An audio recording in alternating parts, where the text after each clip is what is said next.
கர்த்தாவே தேவர்களில் உமக்குப்பானவர் யார்? வானத்திலும் பூமியிலும் உமக்குப்பானவர் யார்? கர்த்தாவே தேவர்களில் உமக்குப்பானவர் யார்?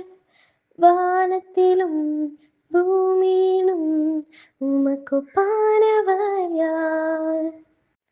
உமக்குப்பானவர் யார்? உமக்குப்பானவர் யார்? உமக்குப்பானவர் யார்? உமக்குப்பானவர் யார்? இந்த வானத்திலும் பூமியிலும் உமக்குப்பானவர் யார்? இந்த வானத்திலும் பூமியிலும் உமக்குப்பானவர் யார்? செங்கடலை நீ பிறந்து உந்தன் ஜனங்களை நடத்தி சென்றீர். செங்கடலை நீ பிறந்து உந்தன் ஜனங்களை நடத்தி சென்றீர்.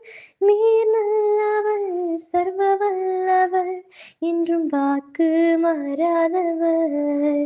நீர் நல்லவர், சர்வ வல்லவர், என்றும் வாக்கு மாறாதவர். உமக்குப்பானவர் யார்? உமக்குப்பானவர் யார்? உமக்குப்பானவர் யார்? உமக்குப்பானவர் யார்? இந்த வானத்திலும் பூமியிலும் உமக்குப்பானவர் யார்? இந்த வானத்திலும் பூமியிலும் உமக்குப்பானவர் யார்? கண்மலையை நீ பிளந்து உந்தன் ஜனங்களின் தாகம் தீர்த்தீரோ. கண்மலையை நீ பிளந்து உந்தன் ஜனங்களின் தாகம் தீர்த்தீர். நாமம் அதிசயம், இன்றும் அதிசயம் செய்திடுவீர். நாமம் அதிசயம், இன்றும் அதிசயம் செய்திடுவீர். கர்த்தாவே தேவர்களில் உமக்குப்பானவர் யார்? வானத்திலும் பூமியிலும் உமக்குப்பானவர் யார்? கர்த்தாவே தேவர்களில் உமக்குப்பானவர் யார்? வானத்திலும் பூமியிலும் உமக்குப்பானவர் யார்? இந்த நாளின் காலை வேளை தியான விளக்கியாக இயேசு கிறிஸ்து நாமத்தில் உங்களை வாழ்த்து வரவேற்கிறேன். எரேமியா தீர்க்கதரிசியின் புத்தகம் 32 அதிகாரம் 27 வசனம். இதோ நான் மாம்சமான யாவருக்கும் தேவனாகிய கர்த்தர், என்னாலே செய்யக்கூடாத அதிசயமான காரியம் ஒன்று உண்டு. இந்த ஒரே அதிகாரத்திலேயே 2 ஒரே வசனங்கள் இருக்குது. நம்ம நேற்று கூட பார்த்தோம், இன்னைக்கு அதை பார்க்குறோம்.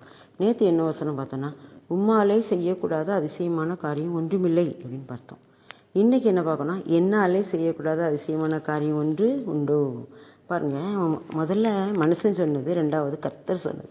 மனுஷன் எரேமியா தீர்க்கதரிசி சொல்வார், உங்களால் கூடாத காரியம் ஒன்றுமே இல்லை, அதிசயமான காரியம் எதுவுமே நீங்கள் செய்ய முடியாத அதிசயமான காரியம் ஒன்றுமே இல்லை, எல்லாத்தையும் நீங்கள் செய்ய வல்லவர் என்று சொல்லி அவர் அறிக்கை பண்ணுகிறார்.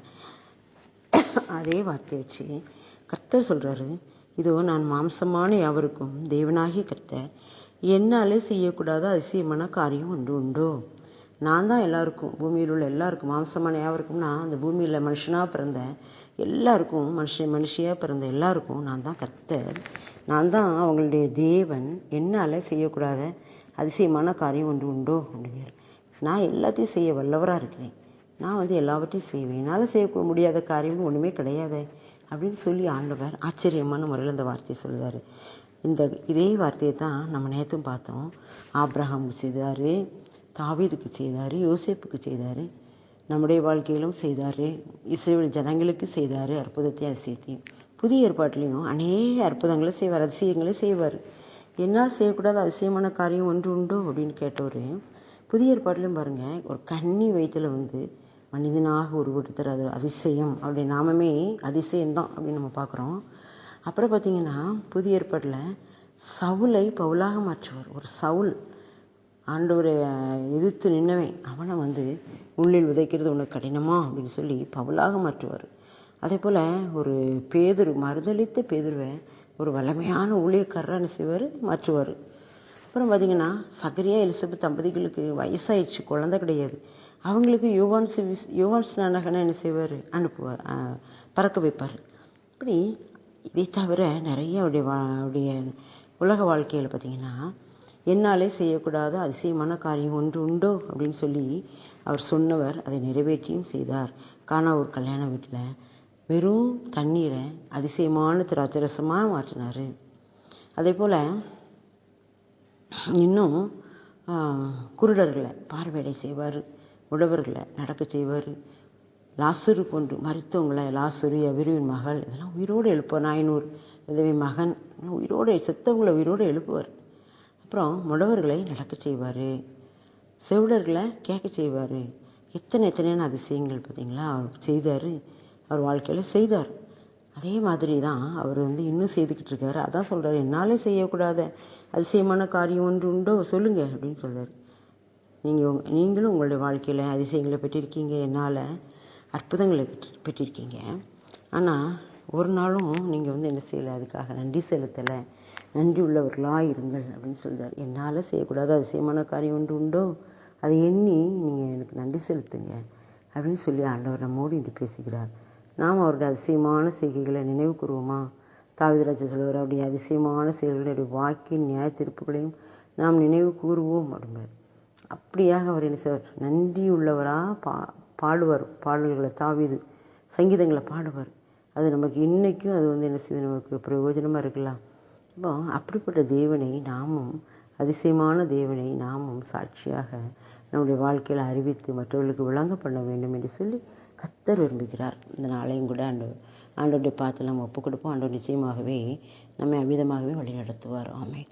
அதிசயங்கள் செய்கிறவர் நம் அருகில் இருக்கிறார், அற்புதங்கள் செய்கிறவர் என்றும் நமக்குள் வசிக்கிறார். அதிசயங்கள் செய்கிறவர் நம் அருகில் இருக்கிறார், அற்புதங்கள் செய்கிறவர் என்றும் நமக்குள் வசிக்கிறார். அப்போ அந்த நேரத்தில் ஆண்டவரே, நீர் எங்களுக்கு அதிசயமான வேலை செய்த தகப்பனாக இருக்கிறீங்க, என்னால் செய்யக்கூடாத அதிசயமான காரியம் ஒன்று உண்டோ என்று சொல்லி எங்களை பார்த்து கேள்வி கேட்டு அதிசயமான காரியங்களை செய்துக்கிட்டு இருக்கீங்க. அதுக்காக நன்றி செலுத்துகிறோம். இன்னும் செய்ய போகிறீங்க, செய்தீங்க, இன்னும் செய்ய போகிறீங்க. நாங்கள் எதிர்பார்த்து காத்திருக்கிறோம். ஏன்னா உங்களுடைய நாமமே அதிசயம். எங்களுடைய வாழ்க்கை, எங்களுடைய பிள்ளைகளுடைய வாழ்க்கை